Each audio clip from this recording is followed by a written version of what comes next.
There is a blood test for prostate cancer that the company says gives the right answer around 94% of the time. And the test that your GP or family doctor is far more likely to offer you sits closer to 55%, which is not far off just tossing a coin and seeing what happens. It's around 5,050. Now that sounds like it should be the end of the conversation. And a lot of the videos that you'll see about this test actually treat it that way. But a number like 94% accuracy on its own tells you almost nothing useful. So today we're going to go through what the PSA test actually measures. Why finding a prostate cancer can sometimes do you more harm than leaving it alone. The change to the NHS pathway in the UK that this debate has just never caught up with, what that 94% test really is, a second test out of Sweden that I think is far more interesting, and then finally what Britain actually decided in June, which is pretty significant, only a couple of months ago. And if you're new to the channel, then hello. Thank you for clicking on this video. My name is Alex. I am a British emergency medicine doctor, and I spend my time these days making videos about how to prevent the diseases or catch things early, basically, to try and prevent you from ever needing the emergency room in the first place. If you want to support what I'm doing here, then please give the video a like and a hype as well, and subscribe to the channel. And also subscribe to my completely free daily newsletter, which I've just started and I'm so excited about. If you click on the link in the description or go to drylexnewsletter.com, you can sign up for this, and I will email you every single morning with a tip or a piece of research or a habit or something that I think will be really, really useful for you. Without further ado, let's carry on with the rest of this video. So, the blood test that millions of men rely on every single year to tell them whether they've got prostate cancer or not, well, it actually cannot tell you whether you've got prostate cancer. That is the thing. And that's not me being provocative. It is what the letters in the test actually stand for. So PSA is prostate-specific antigen, PSA. And the key word in there is prostate. You don't see the word cancer in that test. It is a protein that every prostate makes. The antigen is what every prostate makes, healthy or otherwise. So when the level goes up, all you've learned is that your prostate is producing more of this antigen than usual. And there is a long list of reasons that happens. The gland enlarges in almost all men as they age, which is a condition called benign prostatic hyperplasia, BPH. And a bigger gland simply makes more of this protein, more PSA. An infection will do it. Inflammation will do it as well. If you've ejaculated recently, that will do it as well. And also a long bike ride, because you're literally sitting with your body weight pressing on the gland for hours now. I did triathlons for a number of years, and if I had had a PSA test on one of those Sundays when I did my long bike ride, I could very easily have frightened myself over nothing. Which is why the numbers here are so uncomfortable, because of the men who actually get a raised PSA test and then go on to have a biopsy to actually look for the cancer. Roughly 3 in 4, so 75% turn out to not have cancer at all. And it runs the other way as well, because a normal PSA doesn't rule cancer out. And some of the more aggressive tumors barely produce the protein in the first place. So the test is not great at all. And that is problem number 1. The test is incredibly noisy. Problem number 2 is a bit stranger because it's about what happens when the test is actually right. So there is a kind of cancer diagnosis that can only ever do you harm. And the prostate is where this happens more than anywhere else in the body. Prostate cancers come in 2 broad categories, or flavors, I guess. And the shorthand that we tend to use is turtles and rabbits.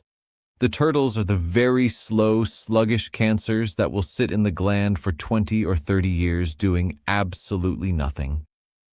And, an 80 or 90-year-old man with one of these types of cancers will die of something else entirely without ever knowing it was there. The rabbits, though, are the very fast, aggressive ones that spread early and kill people, and they are the reason that any of this actually matters. Now, the trouble with a screening test is that it is much better at catching the turtles than the rabbits, because turtles have been sitting there for years, giving the test something to find. Whereas a rabbit, a fast, aggressive cancer can appear and spread within the gap between 2 annual tests. So when you find a slow, sluggish cancer, like a turtle, you've handed a man a cancer diagnosis and everything else that follows from it without extending that man's life by a single day, because the chances are that that isn't going to be the thing that kills him. This is why we say that most men die with prostate cancer rather than of prostate cancer. I'm getting that point across clearly. Now, the trial that showed this most clearly is called the Prostate trial. It is British, and the link is in the description if you want to check that one out. So, this trial took around 1,600 men who had been diagnosed with localized prostate cancer, and it split them at random into 3 groups.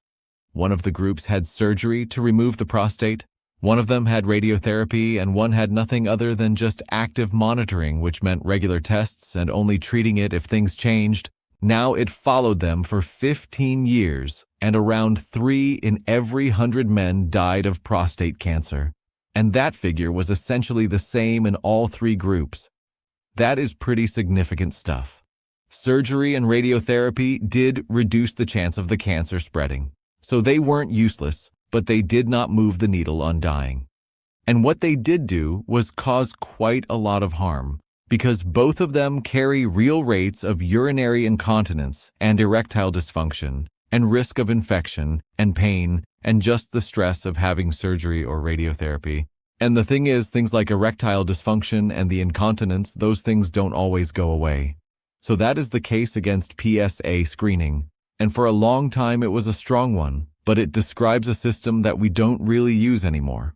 Now, most of what you'll read online about prostate screening being dangerous, this is actually describing an NHS pathway that stopped existing years ago. And I think that is the single biggest gap in this conversation. In the old system, if you had a raised PSA, then most people more or less would go straight to biopsy, where they take samples fairly blindly from around the gland in a bit of a random order. So it carried a real risk of infection. It was sometimes painful, and, it was just as likely to stumble across a harmless turtle tumor rather than anything else. What changed was putting a scan in front of it. Now, there is a trial called Precision. Again, there's a link in the description below if you want to read about that, and it took around 500 men with a raised PSA, and it split them in the middle into 2 groups. One group went down the old route and had the standard biopsy, and the other had a very detailed MRI scan of the prostate first, and then only went and had a biopsy if the scan showed something suspicious, with the needle for the biopsy aimed at the area that we're concerned about, rather than just sort of scattered around and taking random biopsies. And the MRI group came out better on both sides because they picked up more of the cancers that needed treating, fewer of the harmless ones, and roughly a quarter of the men avoided a biopsy altogether. Now, if a low-risk cancer is found, the standard response now is just active surveillance rather than an operation. None of that makes PSA a good test, but it does mean that the damage that a raised PSA can do has actually come down a long way recently. Now, let's talk about that 94% test. So, you can pay for a blood test in Britain right now that claims to be almost twice as accurate as your PSA, and I get asked about it pretty constantly. There is a great doctor on YouTube called Medman who's a GP who talks about PSA pretty often.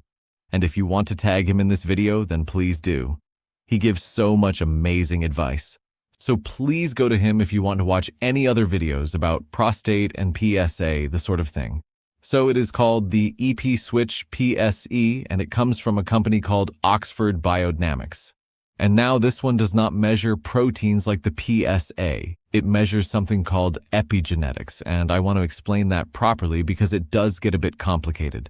Now, every cell in your body contains the same DNA and, the same enormous recipe book, but copied into all of them, into every cell. But a skin cell obviously doesn't need the same DNA switched on or the same pages as a liver cell because they are 2 different organs. So each cell marks up its own copy using sort of like little chemical tags, a bit like sticky notes and a highlighter. Just stay with me for the next couple of minutes. So this is the bit that is really important with this test. So when a cancer starts growing and when your immune system starts reacting to that cancer, those sticky notes in your big recipe book of DNA, they get moved around. The book gets marked up a bit differently, and you can pick up traces of those sort of signals in somebody's blood. It is really clever. So this test reads 5 of those signals. It then adds in your PSA number, and it gives you an answer. The study behind this was run with the University of East Anglia in the southeast of England, and it is linked below if you want to take a read of this, and it gave the test to men who were already being investigated for prostate cancer. Then it compared what it predicted against what the biopsy actually found. You know whether it found cancer or not. And it got the answer right about 94% of the time, against roughly 55% for PSA on its own. So why am I not telling you to just go and buy this test if you are a man, say, over the age of 50 or 60? Well, there's 2 reasons here, and the second one is the more important one. The first one is size, because that study had around 150 men in it, which is what we call a pilot study. And a pilot tells you whether an idea is worth chasing. It doesn't tell you whether the thing actually works. The second is that famous word called accuracy, because accuracy only means one thing, which is how often the test correctly answers the question. Is the cancer here? Yes or no. But the thing is, that is not the question that we really care about, because we already know the prostate is full of turtles. Those really slow-growing tumors that probably won't kill you. They don't hurt many people.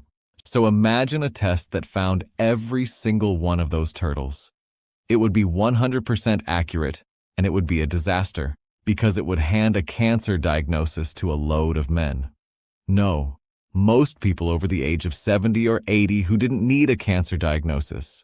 A high accuracy score doesn't tell you the test is any good, and the 2 questions that actually matter are whether it catches the rabbits, the aggressive ones, and whether it saves men from biopsies they didn't need. Those are 2 completely different questions, and this study does not answer them.